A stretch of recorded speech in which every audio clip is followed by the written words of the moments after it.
video kali ini aku bakalan ngebawain alur cerita dari anime Gaikotsuki Sama episode ke-9. Oke deh, gak usah lama-lama lagi. Yuk langsung aja kita rebahan dan nikmati ceritanya. Tapi jangan lupa buat subscribe, like, dan komennya di channel ini, biar aku makin semangat buat bikin konten. Thank you, Mina. Di episode sebelumnya, Ark dan Ariane yang sedang menyelidiki kasus perbudakan elf akhirnya sampai di kota Olaf. Dan gak disangka, ternyata di sana Ark ketemu lagi sama cewek ninja setengah binatang yang bernama Chiyome. Lalu Chiyome pun nyeritain semua masalahnya ke mereka dan minta tolong sama Ark buat membantunya. Singkat cerita, Ariane yang ngerasa ibadah nasib rasnya Chiyome itu pun setuju buat membantu. Chiyome juga berjanji bakalan ngasih info tentang orang-orang yang ada di dalam kontrak perbudakan elf itu kepada mereka sebagai imbalannya. Kemudian mereka pun bersiap untuk menyerang pasar budak Edzard yang ada di tengah hutan. Ark dan Goemon akan mengalihkan perhatian para penjaga di gerbang depan. Sedangkan Chiyome dan Ariane akan menyusup lewat belakang untuk membebaskan para manusia hewan. Lalu di episode 9 kali ini, tampaklah Chiyome dan Ariane yang telah berhasil masuk ke dalam Edzard. Sedangkan teman-teman Chiyome yang udah menyusup di dalam kota juga bergegas untuk membebaskan para manusia hewan yang ada di sana. Sepertinya Ark dan Goemon telah berhasil memancing perhatian para prajurit dan membuat keributan besar di gerbang Edzard. Ada penyusup di gerbang Edzard. Tentara kerajaan akan segera datang untuk membantu. Teriak para prajurit penjaga sambil berlarian. Tanpa pikir panjang lagi, Chiyome, Ponta, dan Ariane pun langsung menuju ke penjara para manusia hewan untuk membebaskannya. Namun di tengah jalan mereka dicegat oleh para prajurit yang masih berjaga di dalam. Saat itu juga, Chiyome pun langsung mengeluarkan jurus ninjutsu airnya ke arah mereka. Dalam sekejap para penjaga itu pun langsung tumbang. Tapi karena mendengar ada keributan, para penjaga lainnya pun segera datang ke sana untuk mengecek.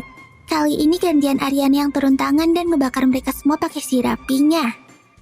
Kemudian, sesampainya di penjara para manusia hewan, Chiyome pun segera bergegas membebaskan mereka semua.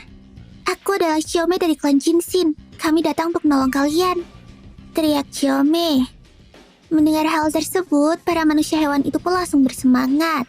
Mereka nggak nyangka kalau bakalan ada orang yang datang buat nolongin mereka. Karena kondisi para manusia hewan di sana tuh emang benar-benar mengenaskan dan gak layak banget. Benarkah?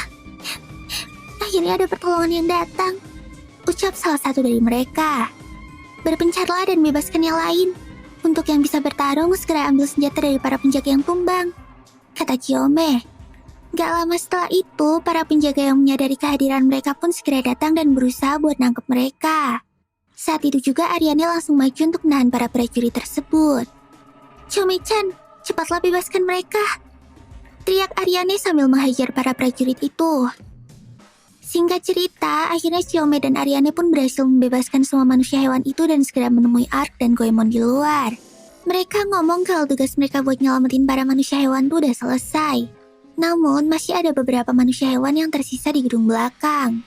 Akhirnya Ark pun memutuskan buat ngebantuin mereka masuk ke gedung belakang tersebut. Sedangkan Goemon tetap berjaga di gerbang depan untuk menahan para prajurit yang masih ada. Lalu setelah sampai di gedung tersebut, Chiyome pun segera membebaskan para manusia hewan itu. Namun dia langsung terdiam saat melihat banyak mayat manusia hewan yang tergeletak di dalam penjara. Ternyata para manusia hewan yang sakit dan terluka itu dibiarkan mati dan membusuk karena nggak bisa dijual lagi. Chiyome pun ngerasa sedih karena dia nggak bisa nyelamatin mereka semua. Bahkan udah banyak yang meninggal di dalam penjara itu. Tapi Ark langsung menyadarkan Chiyome dan memintanya buat segera menyelesaikan misinya tersebut. Chiyome Dono, ayo cepat bawa mereka ke tempat aman, ucap Ark menyadarkannya. Sementara itu, di luar gedung tampaklah Goemon yang lagi bertahan buat menghajar para prajurit yang tersisa. Sedangkan Ark dan yang lainnya telah berhasil ngumpulin para manusia hewan itu ke aula. Namun sebelum mereka kabur dari sana, terdengar suara gemuruh dari arah luar. Kayaknya bala bantuan para prajurit itu udah mulai datang. Akhirnya, tanpa pikir panjang lagi, Ark pun langsung bergegas memindahkan para manusia hewan itu ke tempat yang aman menggunakan sihir teleportasinya. Lalu setelah memindahkan semua manusia hewan tersebut, Ark pun langsung pergi untuk membantu Goemon. Tolong urus yang di sini ya. Aku akan segera mengakhiri ini semua, kata Ark dengan seram. Kembali ke Goemon. Tampaknya dia masih bisa bertahan dari semua serangan para prajurit itu.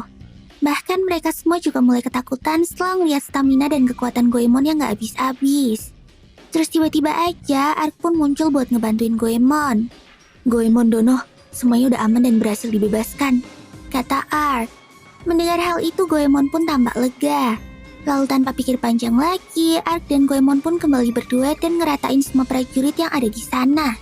Bahkan combo jurus mereka berdua juga berhasil ngeratain Ezzat. Sedangkan Xiaomi dan Ariane yang lihat kelakuan dua om-om itu dari kejauhan cuma bisa geleng-geleng aja. Mereka berdua itu terlalu berlebihan ya, ucap Ariane.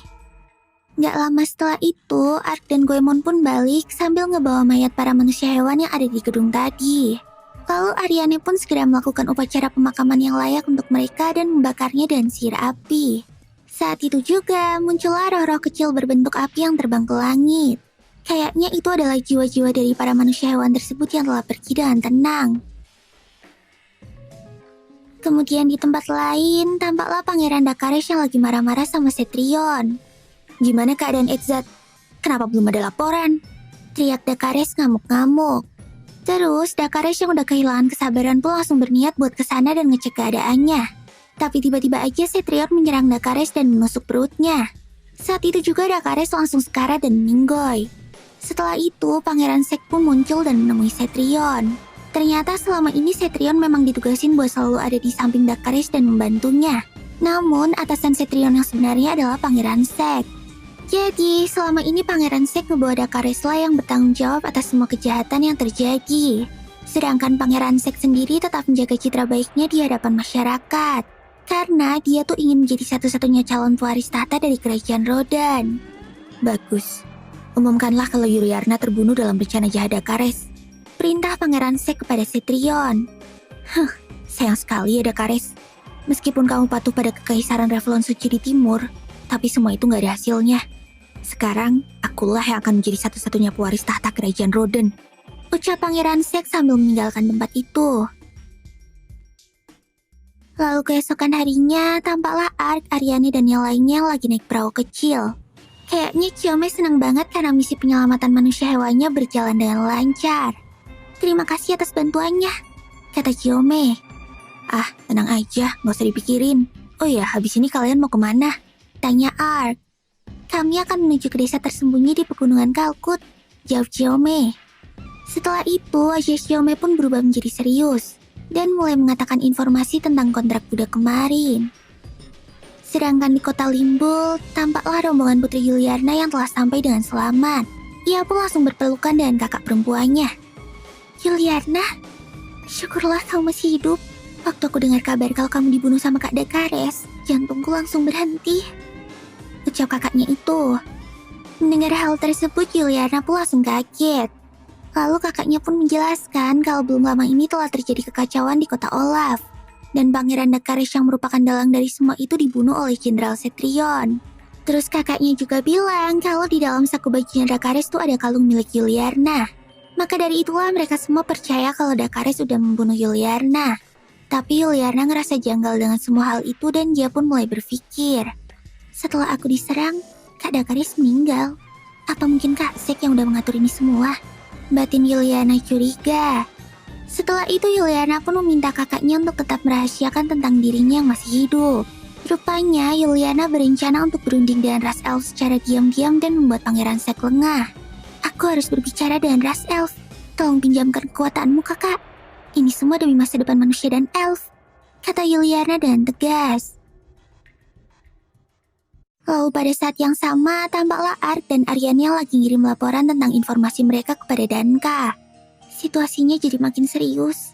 Jadi kupikir Danka harus tahu, kata Ariane kepada Ark.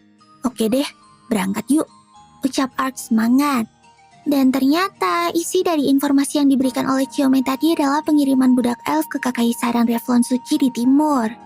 Jadi orang-orang yang ada di dalam daftar kontrak budak itu mengirimkan para elf tersebut ke sana. Dan tampaknya memang ada jaringan bisnis yang telah membantu penyelundupan para elf itu. Namun sejak mendengar nama Kekaisaran Revlon Suci itu disebut, wajah Ariane pun jadi tampak serius. Ayo kita bergegas, kata Ariane. Oke, ayo kita berangkat ke sana, jawab Ark kesenangan. Yuh, tambah Ponta. Kira-kira apa ya yang udah menunggu kami di sana? Batin Ark. Wah, kayaknya si Ark ini tuh udah gak sabar banget deh buat sampai ke sana. Lalu di ibu kota kekaisaran Revlon Suci, kita diperlihatkan seorang pria berambut merah yang sedang mendengarkan laporan dari bawahannya. Ada kabar dari mata-mata di Roden. Pangeran Dakares telah dibunuh oleh Pangeran Sek, Kaisar Domitianus. Lapor bawahan itu. Dan ternyata pria misterius tersebut adalah Kaisar Domitianus yang selama ini udah membantu rencana-rencana jahat dari Dakares. Hah? Dakares mati? Bukannya kemarin udah ku kasih cincin itu ya? Terus gimana dengan pembunuhan Putri Yuliarna? Tanya Domitianus. Putri Yuliarna telah meninggal. Jawab bawahannya. Terus bawahannya juga ngasih tahu kalau para Haunted Wolf kemarin cincinnya telah rusak.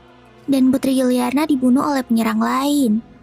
Oh, jadi sebenarnya Sek yang membunuh Yuliarna. Tapi dia nyalain Dakares ya?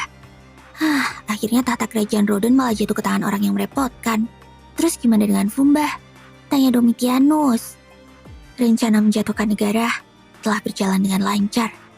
Jawab bawahan itu sambil tersenyum senang. Lalu di tempat lain, tampaklah monster-monster ganas yang lagi bertarung satu sama lain.